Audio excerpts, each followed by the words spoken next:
Hi guys, answering your questions na pinost ko sa social media ko.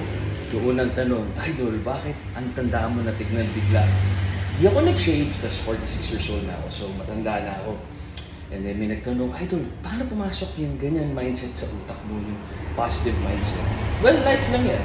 Kung magdedwell ka sa hate, sa galit ng ibang tao, na wala namang kinalaman sa buhay mo, hindi nakakatulong, hindi ka asenso, hindi ka yaman, hindi ka gagwapo, tanong ko sa'yo, bakit?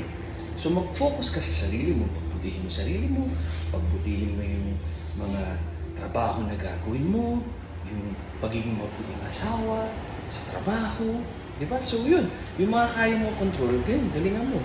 Mahalin mo asawa mo, magdasal ka lagi kay Lord. So yan yung mga bagay na kaya i-control. Yan, ano po pa yung tanong, anong workout ang pwedeng gawin na may ACL, MCL, meniscus injury sa bahay? Kailangan niyan PT, guidance yan. Oo, hindi pwedeng basta-basta lang kasi may injury ka. So research ka or mag-hire ka ng PT. Medyo may, di ba, sana makakuha ka ng medyo affordable.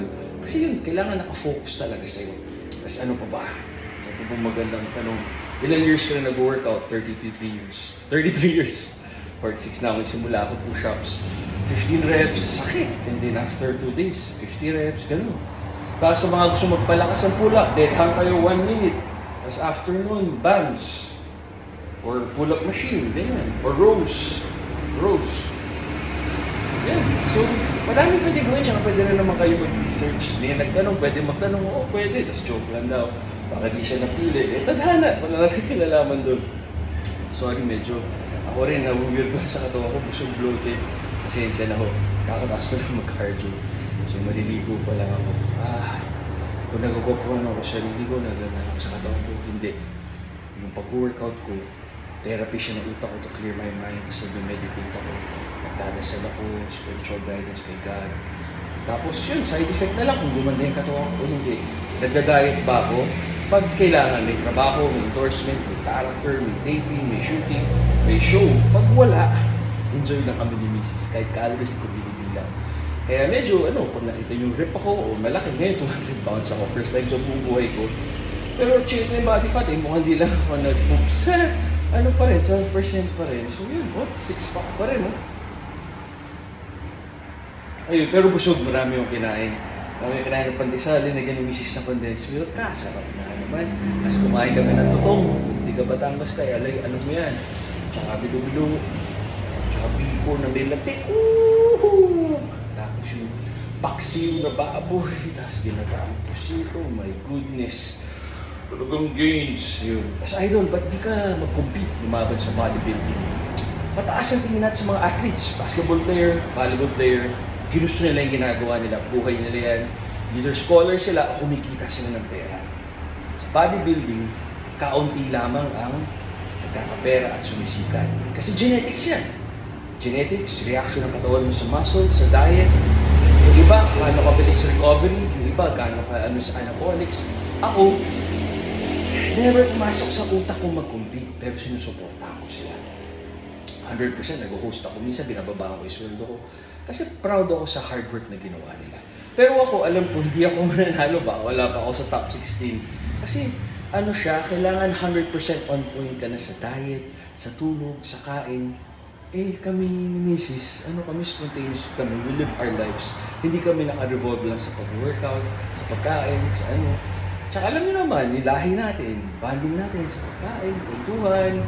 Minsan, late yung tulog, minsan maaga. Pero as much as possible, we try to sleep before 8 p.m., wake up by 3 a.m. or 4 a.m. Pero hindi natin yung control Siyempre, we wanna spend time with our loved ones, di ba?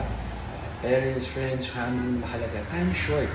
Di ba? Kung kaya natin i-control na magbigay time sa mga taong mahal natin, dapat ibigay natin. Dapat ngayon, pakita natin kung gaano natin sila kamahal. Kesa yung nasa libingan na sila, umiiyak na, mahal. Dapat ngayon. Kasi pagpatay na sila, wala na. Pasikat na nila sa mga tao. Yun lang po yung mindset namin. And then, ano po ba yung mga tanong? Thank you sa mga posts. You're welcome. Yun. So, I hope nakakatulong ako. Hindi ako doctor. Tama kayo. Mali ako. Do what works for you. Hindi ako nagupuan sa sarili ko. Hindi ko kino-compare sarili ko sa mga kasabayan ko, sa mga baguhan ngayon. Kino-compare ko lang sarili ko, best version of myself today than yesterday. Sa dami ng pinagdaanan ko sa buhay at Ang mahalaga sa akin ay yung taong mahal ko, asawa ko. Kasi magiging magkakaanak kami. Diba? Bakit wala ka pang anak ngayon? Wala pa kami time ng misis, di pa nga tapos yung construction. Yung pera, nag-iipon pa kami. Ayaw namin magkaroon ng anak sa mundong ito na hindi maganda yung buhay niya. Kailangan siyempre, maganda yung eskwelahan niya, maganda yung kakainin niya, maganda yung may oras kami. Ako yung nag-aalaga, naghuhugas ng puwet niya, si misis nagluluto ng pagkain niya. Kami, hindi ibang tao, hindi staff, hindi kamag-anak, hindi kaibigan. Kami.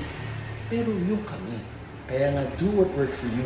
Tama kayo, mali ako, I'm not your doctor.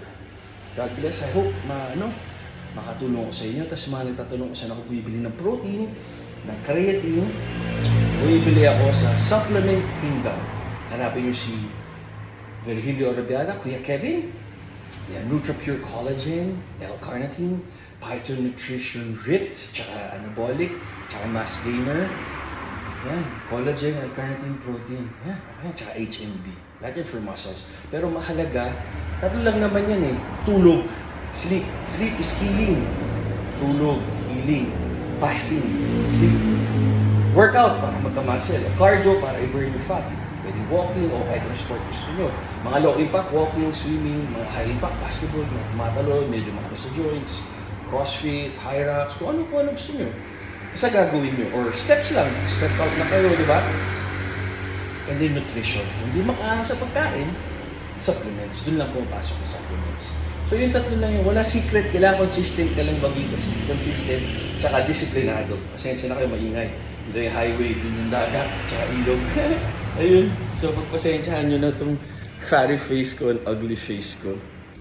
Tama kayo, mali ako, not your doctor. You will work sure happy. Sa mga nag-ano dyan ng love life, ganyan. Darating din yan sa tamang panahon ni God. Diba? Baka hindi ka pa ready, baka kailangan pagbutihin mo sa iyo, magtrabaho ka, mag-ipon ka, diba? Sa panahon ngayon, hindi na mahalaga yung itsura, pero ang katawan, tsaka pinaghihirapan yan, hindi yan nabibili. Pero kung may pera ka, iba talaga yung pera, diba? So yun, just be a good person, tapos bibigyan ni Lord sa tamang panahon. Maniwala ka sa akin.